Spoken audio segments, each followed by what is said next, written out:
여러분 안녕하십니까. 지난 시간에 말씀드린 NRC, PRC, NRA, PRA를 통해서 사람들의 눈을 어떻게 평가할 수 있는지에 대해서 실제 사례 2개를 들어서 말씀드려 보도록 하겠습니다. 30대 후반의 여성분이신데 마이너스 400, 마이너스 350 이 정도를 쓰시는 분입니다. NRC 값이 7이에요. 정확하게 흐린 점, 분리점, 회복점 3개로 표기를 해야 됩니다. 실제 임상에서 흐린 점과 분리점을 사람들이 민감하게 구분하지 못합니다. 약간 글자가 겹치는 느낌, 그런 느낌이 날 때를 기준으로 저 같은 경우는 삼습니다. 그리고 회복점 이 정도로 보는데요. 제일 중요한 게 흐린 점이겠죠. 2개로 미세하게 겹치는 느낌이 나기 시작한 그 지점을 포착하는 거죠. 양쪽 눈에 프리즘을 부과하는 거예요. NRC를 알기 위해서는 베이스 인 프리즘을 부과해야 됩니다. 쪽으로 베이스 기저 방향이 오는 프리즘을 양쪽으로 넣어가는 거죠. 1프리즘, 2프리즘, 3프리즘 이렇게 보통 0.5프리즘씩 넣어갈 수 있겠죠. 베이스 인 프리즘이 들어가게 되면 내사위가 유발됩니다. 기저 방향으로 빛이 꺾인다고 했죠. 코 쪽으로 빛이 꺾이니까 그 빛을 잡기 위해서 눈이 이렇게 벌어지는 겁니다. 눈은 정각 방향으로 돌아가게 되는 거죠. 정각 방향으로 돌아가게 되면 안 돌아가기 위해서 눈을 모으게 되잖아요. 그래서 내사위가 유발되게 된다는 것입니다. 베이스 인 프리즘을 넣어가는 거죠. 내사위를 견뎌내는 힘은 뭐죠? 벌리는 힘이죠. 계산력이다 라는 것입니다. 겹쳐서 2개로 보이지 않고 하나로 뚜렷이 보인다는 말은 내사위를 유발시켰는데도 버티네? 그러면 더 유발시켜보자. 또 버티네? 더 유발시켜보자 라고 하는 것이죠. 그런 식으로 해서 이 여성분은 7프리즘 정도를 넣었을 때 못 견디겠다 라고 하면서 겹쳐 보이기 시작했습니다. 7프리즘이 이 여성분의 한계치다 라는 것이죠. 그 한계치가 바로 NRC가 되는 것이고 계산력의 한계치라고 결론이 내려지는 것입니다. 회복점은 5프리즘이었어요. 회복점이라는 것은 이 계산력의 질을 이야기하는 겁니다. 어거지로 버텼는데 회복이 잘 안 돼요. 그래서 7프리즘이었는데 예를 들어서 한 2프리즘 정도에서 회복이 됐다라고 한다면 계산력이 7프리즘이기는 하나 이게 질적으로 완벽한 건 아니다. 버거운 계산력이다. 버겁게 억지로 지금 버틴 거다라는 걸 알 수 있기 때문에 회복력도 대단히 중요한 것이다. 7, 5 이렇게 표기를 할 수 있다는 것입니다. PRC 양성상대 폭주는 반대로 베이스 아웃 프리즘으로 검사를 합니다. 귀 쪽이 이렇게 두꺼운 기저 방향이 귀 쪽으로 가는 프리즘으로 검사를 하는 거죠. 베이스 아웃 프리즘 2개를 넣고 올려가는 겁니다. 1프리즘, 2프리즘, 3프리즘 이렇게 올려갔어요. 12프리즘일 때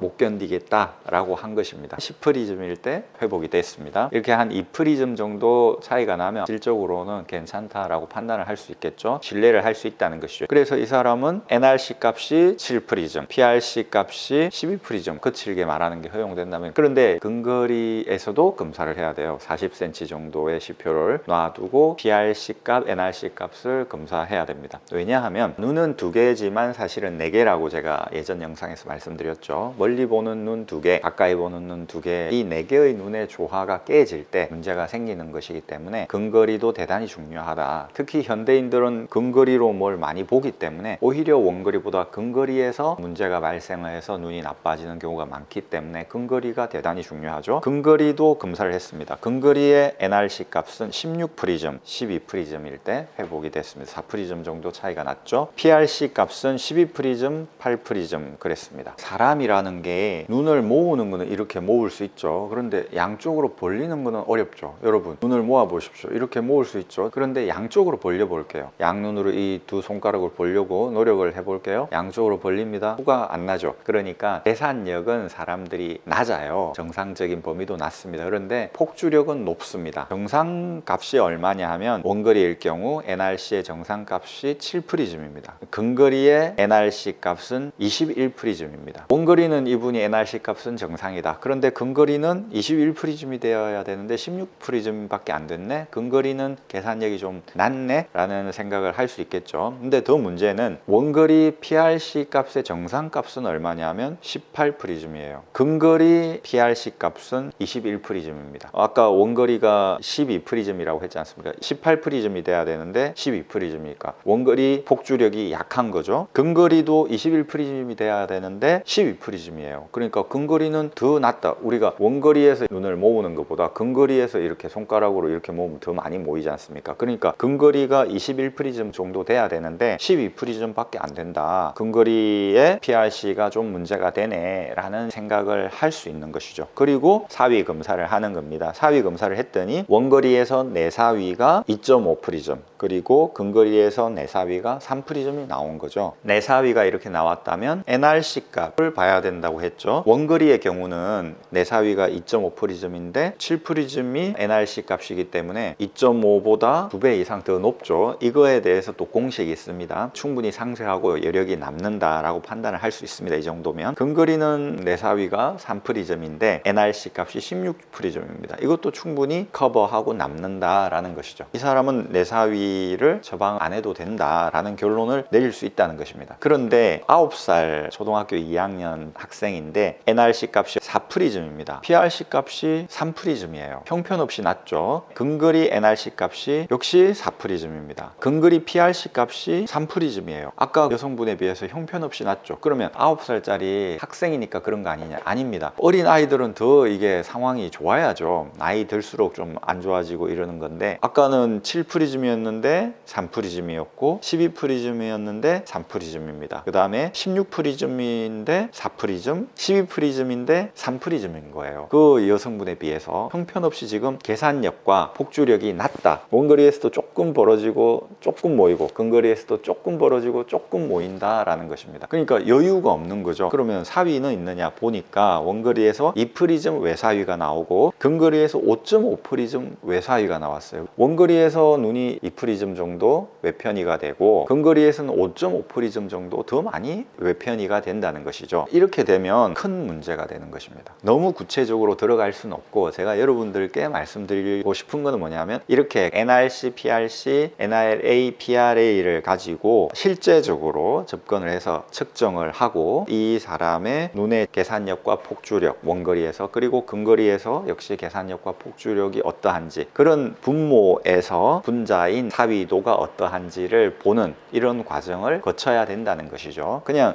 교과서에서만 있는 이론적인 것에서 머무는 게 아니라 실제적으로 이렇게 적용을 해서 임상에서 이 사람의 눈이 어떠한지 판단을 내린다는 것입니다. 그 30대 후반 여성분 같은 경우는 프리즘 렌즈를 안 넣어도 되지만, 이 9살 학생 같은 경우는 반드시 사위를 상쇄시켜주는 프리즘 렌즈를 넣어줘야 된다라는 결론을 얻을 수 있는 것이죠. 아울러서 PRA, NRA에 대해서도 말씀드리면, 30대 후반 여성분은 PRA가 마이너스 1.25였습니다. 이것은 이제 도수로, 프리즘 디옵터가 아니라 그냥 디옵터로 나타내죠. NRA 값이 플러스 1.75였습니다. 수정체가 두꺼워지는 것을 방해를 해야 되잖아요. 핸디캡을 줘야 되는 거기 때문에, 검사기 때문에 마이너스를 넣는 거죠. 마이너스를 넣어도 네가 두꺼워져? 그럼 더 두꺼워져봐. 마이너스 하나 더 올릴게. 또 두꺼워져? 두꺼운 걸 네가 유지를 한다고 더 높여볼게. 이런 식으로 하는 겁니다. 물론 40cm 정도 근거리 시표를 보여주고요. 이 여성분 같은 경우는 마이너스 1.5디옵터를 넣으니까 글자가 흐려지는 거예요. 한계에 봉착했다는 거죠. 정상 값은 얼마냐면 마이너스 2.5디옵터 이상이죠. 적어도 마이너스 2디옵터 이상이 되어야 됩니다. 1.5를 넣었는데 벌써 한계에 봉착했다. 0.75디옵터 정도 플러스를 넣어주니까 편하게 근거리를 보게 되는 것이죠. 이분은 조절 부족이다 라는 판단을 내릴 수 있었던 것이죠.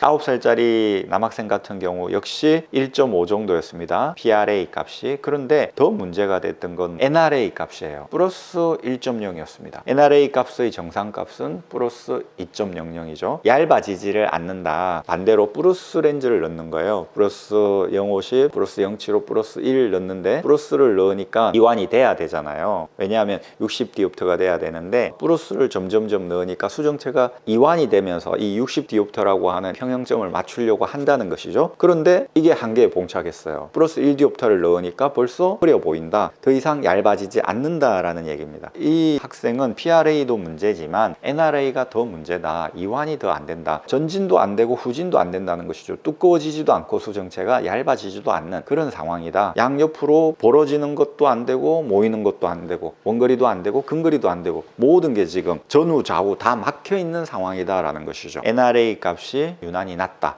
그렇단 말은 이완 부족이다 이퀄 조절 과다하다라는 결론을 내릴 수 있는 것이죠. 이런 식으로 분석을 하는 겁니다. 그 사람의 전반적인 눈의 상태를 정밀 시력 검사의 세계가 이렇게 깊다라는 것입니다. 시간을 들여 가지고 이 사람의 눈을 측정하고 분석하고 답을 찾아가는 과정을 거치는 것이죠. 이거는 핵심적인 거긴 하지만 이 외에도 많이 있죠. 1시간의 시력 검사 시간 동안에 이런 걸 다 하려고 해도 빠듯하다라는 것입니다. 여러분 정밀 시력 검사의 세계에 대해서 그리고 계산력, 폭주력, 조절력, 이완력 이런 거에 대해서 아울러서 설명을 드렸습니다. 여러분 감사합니다. 아이구루였습니다. 또 찾아뵙겠습니다.